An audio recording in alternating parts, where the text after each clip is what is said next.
نحمده ونصلي على رسوله الكريم اما بعد. الحمدللہ رمضان کا مہینہ چل رہا ہے، آخری عشرہ ہے. یہ آخری عشرہ یہ افضل ترین ایام میں سے ہے. ہمارے پاس ابھی بھی موقع ہے کہ عبادت کر کے اپنے رب کو راضی کر لیں، اللہ کی رحمت خاصہ، اللہ کی طرف سے اترنے والی برکتوں کو حاصل کر لیں. کچھ دن بعد رمضان کا مہینہ ختم ہو جائے گا. اب رمضان کے مہینے میں روزے داروں سے جو غلطیاں ہوئی، عام طور پر کھانے پینے وغیرہ سے تو احتیاط ہو جاتی ہے، لیکن زبان سے بہت ساری ایسی باتیں نکل جاتی ہے جو نامناسب ہوتی ہے، یا کچھ اور کوتاہیاں رمضان کے مہینے میں ہو جاتی ہے.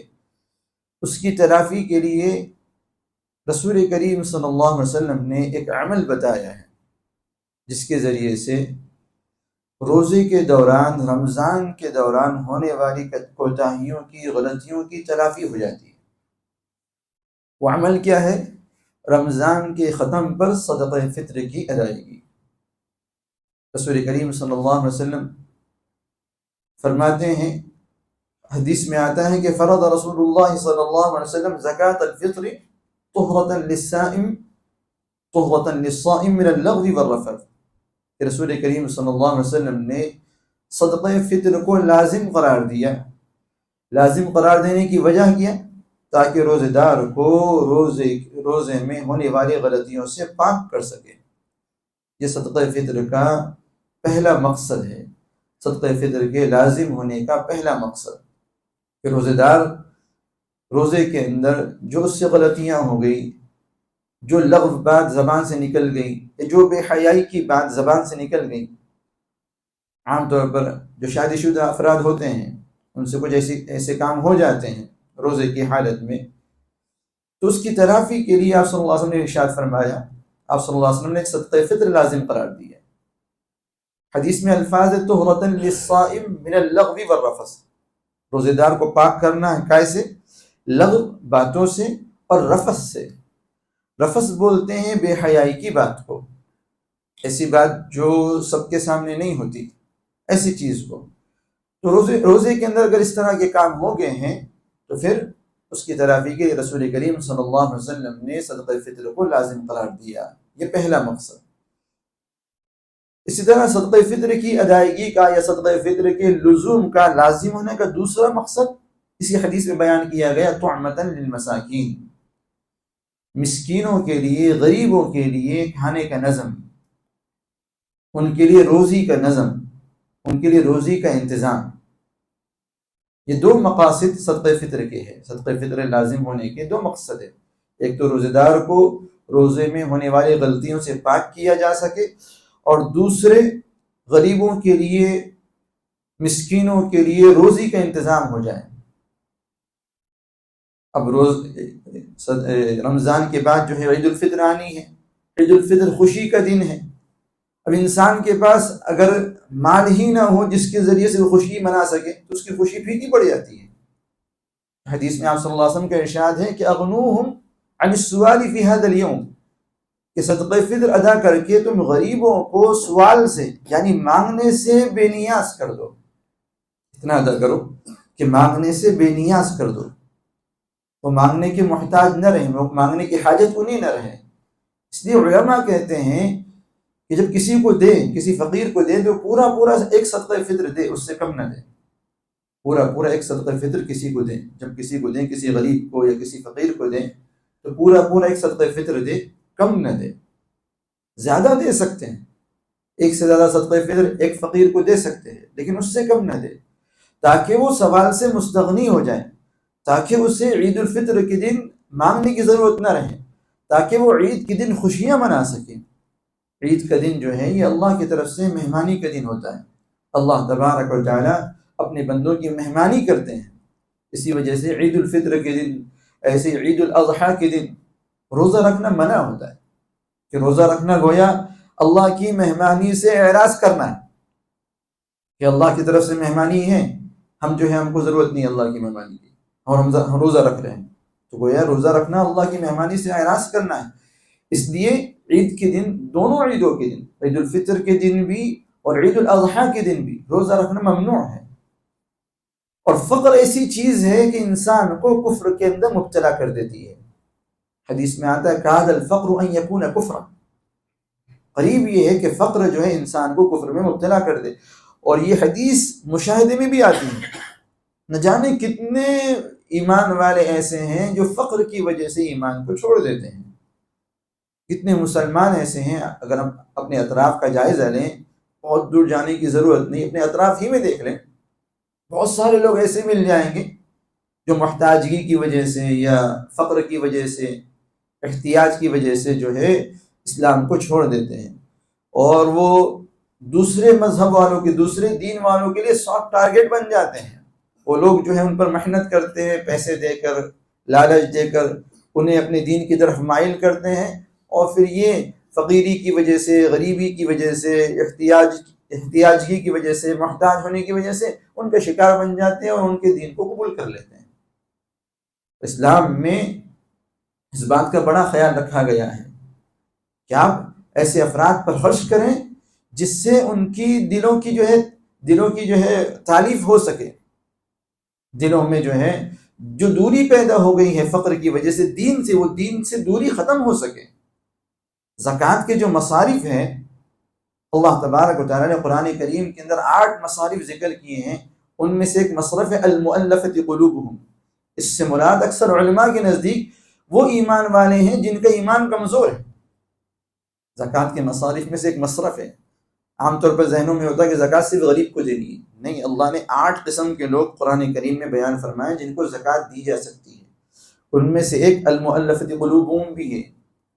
ان سے مراد علماء کے نزدیک وہ لوگ ہیں جن کا ایمان مضبوط نہیں ہے، جن کے دلوں میں ایمان کمزور ہے، تب اس کے ذریعے سے ان کو مال دے کر جو ہے ان کو ایمان پر جمایا جا سکے، اسلام کی محبت ان کے دلوں کے اندر پیدا کی جا سکے۔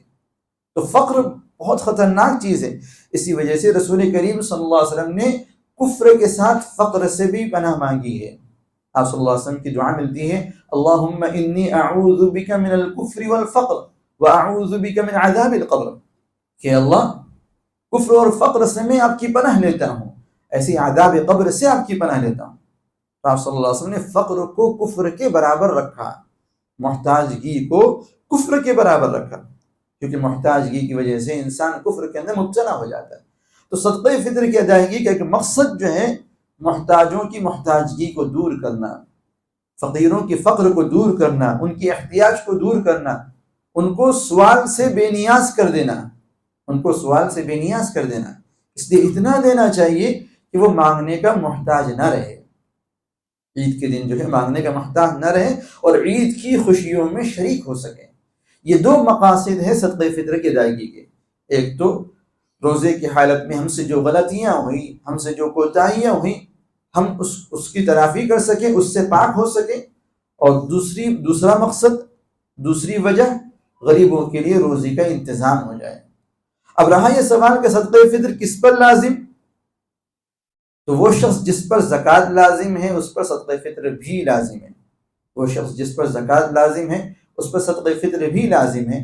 زکوٰۃ کے نصاب میں اور صدقہ فطر کے نصاب میں تھوڑا سا فرق ہے، زکوٰۃ کے نصاب میں اور صدقہ فطر کے نصاب میں تھوڑا سا فرق ہے کہ زکوٰۃ صرف 4 مالوں پر آتی ہے۔ ایک تو مال تجارت پر، مال تجارت کسے بولتے ہیں؟ مال تجارت سے وہ مال مراد ہے جس کو بیچنے ہی کی نیت سے انسان نے خریدا، وہ مال تجارت ہے۔ مال تجارت سے مراد وہ مال ہے جس کو انسان بیچنے ہی کی نیت سے خریدے، 100% بیچنے ہی کی نیت ہو۔ مثال کے طور پر کسی شخص نے ایک پلاٹ خریدا، اور پلاٹ خریدنے کا مقصد اس کا بیچنا ہی ہے، پکی نیت بیچنے کی ہے، یہ نیت نہیں ہے کہ میں اپنے اولاد کے لیے رکھ رہا ہوں، یہ نیت نہیں ہے کہ دیکھوں گا بیچوں گا تو بیچوں گا، نہیں تو بنا لوں گا، اس طرح کی کچی پکی نیت نہیں ہے۔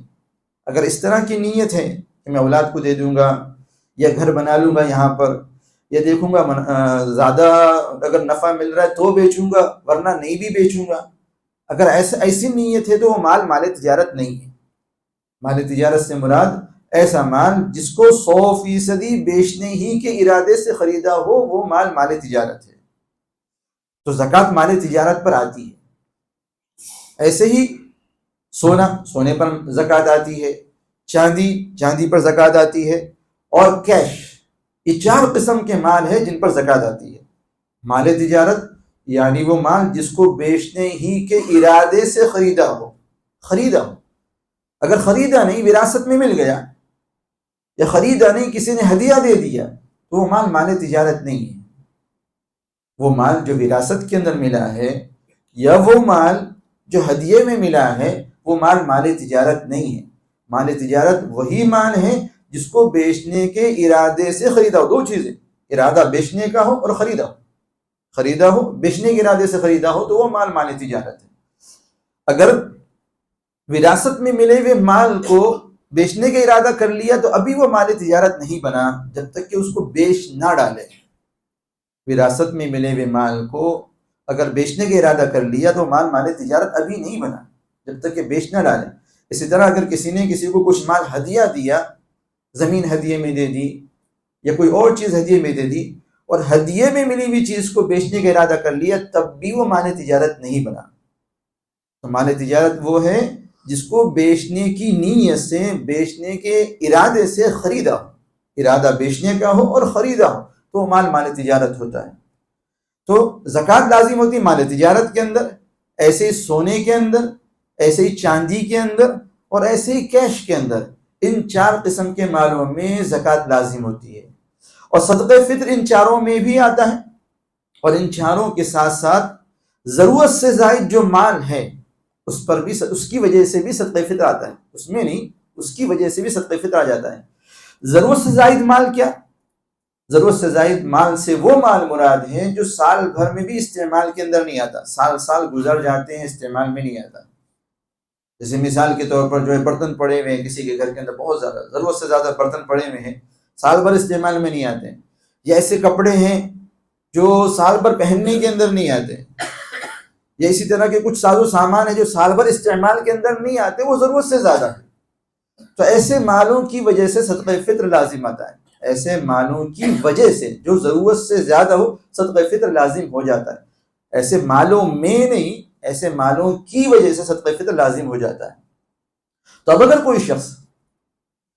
اگر کسی شخص کے پاس مال تجارت ہو، یا سونا ہو، یا چاندی ہو، یا ضرورت سے زیادہ مال ہو، اور ان سب کی ویلیو جو ہے 612 گرام چاندی کی قیمت کی ہو جاتی ہو، ان سب کی ویلیو 612 گرام چاندی کی قیمت کی ہو جاتی ہو، تو اس پر صدقہ فطر لازم ہوگا، اس شخص پر صدقہ فطر لازم ہوگا، اس کی طرف سے اور اس کی نابالغ اولاد کی طرف سے۔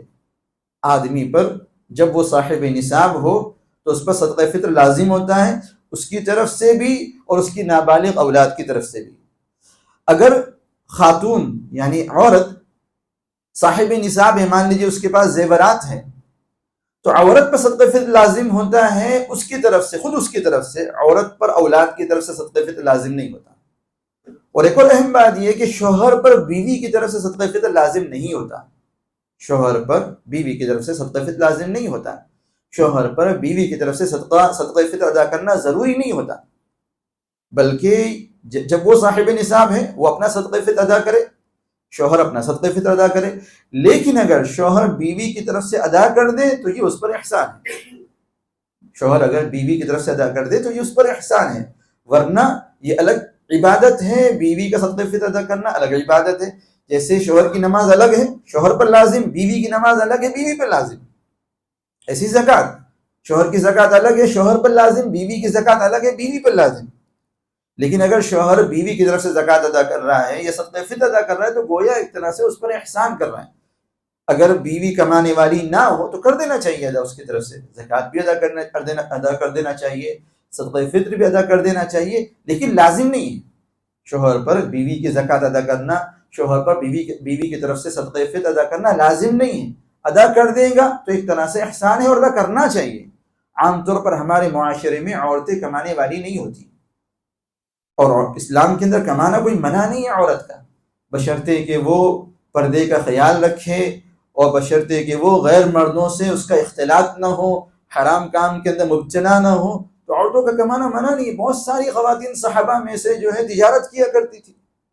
حضرت خدیجہ رضی اللہ عنہ کی تجارت چلا کرتی تھی، حضرت زینب رضی اللہ عنہ ازواج مطہرات میں سے وہ کاریگری کرتی تھی، ہاتھ سے کچھ چیزیں بناتی تھی، اس کو فروخت کیا کرتی تھی، اور جو آمدنی آتی وہ صدقہ، پورا صدقہ خیرات کے اندر لٹا دیا کرتی تھی۔ تو عورتوں کا کام کرنا یا کمانا منع نہیں ہے۔ ہاں، شریعت کے حدود کے اندر، شریعت نے جہاں تک ان کو چھوٹ دی ہے اس کے اندر رہتے ہوئے عورتیں کما سکتی ہیں، اور عورت کا مال عورت کا ہی ہوتا ہے، شوہر کا اس کے اندر کوئی حق نہیں ہوتا۔ عام طور پر سمجھا جاتا ہے کہ عورت کے پاس جو کچھ ہے شوہر اس کی اپنی مرضی سے خرچ کر سکتا ہے، نہیں خرچ کر سکتا۔ عورت کا مال عورت کا ہے، شوہر اپنی مرضی سے اس میں 1 روپیہ بھی نہیں لے سکتا، عورت کے مال میں سے 1 روپیہ بھی نہیں لے سکتا، بلکہ عورت پر خرچ کرنا شوہر کی ذمہ داری ہے۔ اگر عورت کمانے والی ہے اور اس کے پاس پیسہ ہے یا بیلنس ہے تو وہ عورت کا ہی مال ہے، اپنی مرضی سے شوہر اس کے اندر تصرف نہیں کر سکتا۔ تو بیوی کی طرف سے صدقہ فطر ادا کرنا شوہر کی ذمہ داری نہیں ہے، لیکن اگر ادا کر دے تو ایک طرح سے اس پر احسان ہے، لیکن جب ادا کرے تو بتا کر ادا کرے، کیونکہ جو عبادت بیوی پر لازم ہے اور اس کے لیے نیت ضروری ہوتی ہے، اب اس کی طرف سے عبادت کی جا رہی، اس کو پتہ ہونا چاہیے۔ اس لیے جب بیوی کی طرف سے صدقہ فطر ادا کر رہے ہیں، یا اپنے بالغ اولاد کی طرف سے صدقہ فطر ادا کر رہے ہیں، یا بالغ اولاد کی طرف سے زکوٰۃ ادا کر رہے ہیں، تو ان کو علم ہونا چاہیے، ان کو بتانا چاہیے۔ وہ خاموش رہ جائیں یا اجازت دے دیں، تب ان کی طرف سے مرد کا صدقہ فطر ادا کرنا کافی ہوگا، ورنہ اگر بغیر بتائے ادا کر دیا تو صدقہ فطر ادا نہیں ہوگا۔ بیوی کی طرف سے اس کو بتائے بغیر ادا کر دیا تو صدقہ فطر ادا نہیں ہوگا۔ تو مرد پر خود اس کی طرف سے صدقہ فطر ادا کرنا لازم ہے، اور اس کی نابالغ اولاد کی طرف سے صدقہ فطر ادا کرنا لازم ہے۔ بیوی کی طرف سے ادا کرنا لازم نہیں ہے، کر دیں گا تو اچھا ہے، ایسی بالغ اولاد کی طرف سے صدقہ فطر ادا کرنا لازم نہیں ہے، کر دیں گا تو بہتر ہے۔ ہاں، اگر بالغ اولاد پاگل ہو، خدا نخواستہ اگر بالغ اولاد پاگل ہو تو اس کی طرف سے ادائیگی لازم ہو جائے گی، اس کا حکم نابالغ اولاد کی طرح ہے۔ تو یہ ہے ادائیگی کس پر لازم ہے۔ اب ادا کب کرنا ہے؟ بہتر یہ ہے کہ عید الفطر کی نماز کے لیے جانے سے پہلے ادا کر لیا جائے، عید الفطر کی نماز کے لیے جانے سے پہلے ادا کر لیا جائے۔ جو شخص صدقہ فطر عید الفطر کی نماز کے لیے جانے سے پہلے ادا کرتا ہے، اللہ تبارک و تعالیٰ اس کو مقبول زکوٰۃ کا ثواب عطا فرماتے ہیں۔ آپ صلی اللہ علیہ وسلم کا ارشاد ہے، من اداہا قبل الصلاۃ فہی زکوٰۃ مقبولہ، جو شخص صدقہ فطر کو عید گاہ جانے سے پہلے، عید کی نماز سے پہلے ادا کر لے، اس کا ثواب جو ہے مقبول زکوٰۃ کی طرح ہوتا ہے۔ ومن اداہا بعدہا، اور جو شخص نماز کے بعد صدقہ فطر ادا کرتا ہے، عام صدقات جیسا اس کو ثواب ملتا ہے، نارمل نفلی صدقہ جیسا ہوتا ہے ویسا ثواب ملتا ہے۔ تو بہتر یہ ہے کہ عید کی نماز سے پہلے ادا کر لینا چاہیے، 3-4 دن پہلے بھی ادا کر لے کوئی حرج نہیں، پورے رمضان میں ادا کرے تب بھی کوئی حرج نہیں، بس یہ کہ پہلے ہو۔ صحابہ رضی اللہ عنہم کی عادت تھی کہ وہ عید سے پہلے، عید کے دن سے پہلے ہی، کچھ دن پہلے ہی صدقہ فطر ادا کر لیا کرتے تھے۔ ابن عمر رضی اللہ عنہما کا عمل بخاری کے اندر ملتا ہے کہ وہ عید سے 1-2 دن پہلے صدقہ فطر ادا کر لیا کرتے تھے۔ تو بہتر یہ ہے کہ عید سے پہلے جو عید کے دن سے پہلے ہی ادا کر لے، تاکہ غریب لوگ جو ہے، فقیر لوگ جو ہے، عید کی خوشی کے اندر اس رقم کو استعمال کر سکیں، اس رقم کو یا اس چیز کو جو آپ نے صدقہ فطر کے اندر ادا کی ہے اس کو اپنے استعمال میں لا سکے۔ آپ عید کے دن تلاش میں نکلوں گے تو ہو سکتا ہے آپ کو ملے ہی نہ فقیر، یا اگر آپ نے دے بھی دیا ڈھونڈ ڈھانڈ کر تو وہ عید کی خوشی میں اس کو استعمال کیسے کریں گا؟ اس لیے بہتر ہے کہ عید کے دن سے پہلے ہی صدقہ فطر ادا کر دیا جائے، مقبول زکوٰۃ کا ثواب ملے گا۔ اب صدقہ فطر میں دینا کیا ہے؟ تو یہ بات ذہن میں رکھیں کہ حدیث میں صرف کھجور کا، کشمش کا اور جو کا اور گیہوں کا تذکرہ ملتا ہے، روپیے پیسوں کا تذکرہ حدیث کے اندر نہیں ملتا۔ صدقہ فطر کے اندر یا تو گیہوں دینا ہے، یا کشمش دینا ہے، یا کھجور دینی ہے، یا جو دینی ہے۔ اگر گیہوں دے رہے ہیں تو 1.25 کلو تقریباً، آدھا صح حدیث میں ملتا ہے جس کی مقدار 2.25 کلو ہوتی ہے۔ یا اگر کشمش، کھجور یا جو دے رہے ہیں تو اس کا دگنا، یعنی تقریباً 3.5 کلو، یہ بعض علماء کے نزدیک ہے۔ کچھ علماء کہتے ہیں کہ گیہوں سے دے رہے تو 2.25 کلو دو، اور کشمش، کھجور اور جو سے دے رہے ہیں تو 4.5 کلو دو۔ یہ احتیاط والی رائے ہے، ہر انسان اپنے اعتبار سے عمل کر سکتا ہے۔ وہ کم والی رائے بھی لے سکتے ہیں کہ گیہوں سے دے رہے تو 2.25 کلو، اور کشمش کھجور سے دے رہے ہیں تو 3.5 کلو، اور یہ احتیاط والی رائے کہ گیہوں سے دے رہے ہیں تو 2.25 کلو، کشمش کھجور وغیرہ سے دے رہے ہیں تو 4.5 کلو، دونوں رائیوں میں سے جس رائے پر عمل کرنا چاہے کر سکتے ہیں۔ البتہ امام اعظم ابو حنیفہ رحمۃ اللہ علیہ نے مقصد کو دیکھا کہ صدقہ فطر کی ادائیگی کا مقصد کیا ہے۔ صدقہ فطر کی ادائیگی چونکہ مقصد جو ہے غریبوں کی ضرورت کو پورا کرنا ہے، اور ضرورت پوری ہوتی ہے زیادہ بہتر طریقے سے پیسوں کے ذریعے۔ اس لیے امام صاحب رحمۃ اللہ علیہ فرماتے ہیں، امام ابو حنیفہ رحمۃ اللہ علیہ فرماتے ہیں کہ اگر کوئی شخص پیسوں کے ذریعے ادا کر دے تو بھی کافی ہو جائے گا۔ امام ابو حنیفہ رحمۃ اللہ علیہ کے نزدیک پیسوں کے ذریعے ادا کرنا کافی ہے، کیونکہ مقصد جو ہے غریبوں کی مدد کرنا ہے، مقصد غریبوں کی ضرورت کو پورا کرنا ہے، اور غریبوں کی مدد اور غریبوں کی ضرورت پیسوں کے ذریعے زیادہ بہتر طریقے سے پوری ہو سکتی ہے۔ اس لیے اگر کوئی شخص صدقہ فطر میں پیسے ادا کرتا ہے تب بھی کافی ہو جائے گا۔ لیکن یہ ذہن میں رکھیں کہ حدیث میں صرف ان چیزوں کا ذکر ہے، کھجور کا ذکر ہے، جو کا ذکر ہے، کشمش کا ذکر ہے، اور گیہوں کا ذکر ہے۔ پیسوں کا تذکرہ حدیث کے اندر نہیں ہے، لیکن ممانعت بھی نہیں ہے۔ ساتھ میں آپ صلی اللہ علیہ وسلم نے صدقہ فطر کی ادائیگی کا مقصد بھی بیان کر دیا کہ غریبوں کی ضرورت کو پورا کرنا۔ اب مقصد کو دیکھتے ہوئے اگر کوئی شخص پیسوں کے ذریعے ادا کرتا ہے تو اس کا صدقہ فطر بھی ادا ہو جائے گا۔ اب کس کو دیا جائے؟ جو زکوٰۃ کا مستحق ہے وہ صدقہ فطر کا بھی مستحق ہے۔ اپنے رشتہ داروں کے اندر اگر کوئی غریب ہے ان کو دیں، یا اگر کسی غریب تک رسائی نہیں ہو سکتی تو پھر مدارس بہترین ذریعہ ہے صدقہ فطر کی ادائیگی کا۔ مدارس کے اندر بھی وہ مدرسے جن کے بارے میں اطمینان ہو کہ یہ مصرف میں ہی صرف کرتے ہیں، ورنہ آج کل تو بعض لوگوں نے مدارس کو بھی بزنس بنا دیا کہ چھوٹے چھوٹے کمرے بنا لیتے ہیں، 4-5 بچوں کو وہاں پر لا کے رکھ دیتے ہیں، اسی کے ذریعے سے پھر وہ چندے کے ذریعے پھر پیسے کماتے ہیں۔ انہی مدارس میں صرف کریں جہاں اطمینان ہے کہ یہاں مصرف ہے، یہاں طلبہ دین کا علم حاصل کرتے ہیں، اور وہاں کے جو ذمہ داران ہیں وہ دیندار ہیں اور اپنے مصرف میں ہی جو ہے زکوٰۃ کو اور صدقہ فطر کو خرچ کرتے ہیں، انہی مدارس کے اندر جو ہے صدقہ فطر ادا کیا جا سکتا ہے۔ اللہ تبارک و تعالیٰ عمل کرنے کی توفیق عطا فرمائے۔ جی جی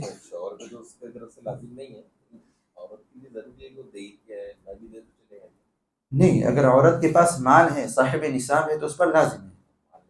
مال نہیں ہے، صاحب نصاب نہیں ہے، مثال کے طور پر زیورات وغیرہ نہیں ہے یا کیش بھی نہیں ہے، اتنا نہیں ہے جو 612 گرام چاندی کی قیمت کو پہنچتا ہے۔ سارا ملا کر بھی سونا چاندی کے زیورات یا کیش ملا کر بھی اگر 612 گرام چاندی کی ویلیو کو نہیں پہنچتا تو پھر اس پر لازم نہیں ہے، عورت پر لازم نہیں ہے۔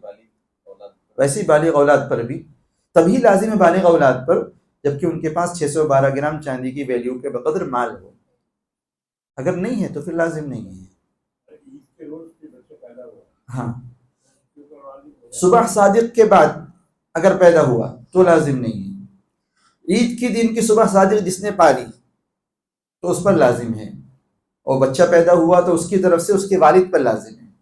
اگر عید کے دن سے پہلے، مان لیجیے عید سے پہلے والی رات میں بچہ پیدا ہو گیا، صبح صادق، عید کی صبح صادق اس نے پالی تو پھر اس کا والد اس کی طرف سے ادا کرے گا، بشرطے کہ والد صاحب نصاب ہو۔ والد جو ہے، والد کے پاس اتنا مال ہو جو 612 گرام چاندی کی قیمت کو پہنچتا ہو۔ بہتر یہ ہے کہ ہر شخص جو ہے گیہوں سے صدقہ فطر ادا نہ کرے۔ گھر میں ایک ہی کمانے والا ہوتا ہے عام طور پر، جو کمانے والے ہوتے ہیں، 1-2 کمانے والے ہوتے ہیں، سارے لوگ کمانے والے نہیں ہوتے، تو جو کمانے والے افراد ہیں وہ اپنی طرف سے جب صدقہ فطر دے تو کشمش کے ذریعے دے یا کھجور کے ذریعے دے۔ حضرت علی رضی اللہ عنہ جب مدینہ سے کوفہ گئے اور کوفہ سے انہوں نے بصرہ کا سفر کیا تو وہاں جا کر دیکھا کہ سارے لوگ گیہوں سے ہی ادا کرتے ہیں اور گیہوں بہت سستا ہے، تو انہوں نے منع کیا اس سے۔ اللہ نے آپ کو وسعت دی ہے تو آپ کشمش کے ذریعے ادا کریں، کھجور کے ذریعے ادا کریں، تھوڑا زیادہ مال جائے گا لیکن زیادہ غریبوں کی ضرورت پوری ہو جائے گی، یا غریبوں کی ضرورت زیادہ بہتر طریقے سے پوری ہو جائے گی۔ اس لیے گھر کے کمانے والے افراد جو ہے وہ کشمش کے ذریعے یا کھجور کے ذریعے دیں۔ ہاں، بچوں کی طرف سے دینا ہے گیہوں کے ذریعے دے دیں، گھر کی خواتین کی طرف سے دے دیں گیہوں کے ذریعے دے دیں، لیکن اپنی طرف سے دیں تو کشمش یا کھجور کو معیار بنا کر دیں۔ سبحان اللہ۔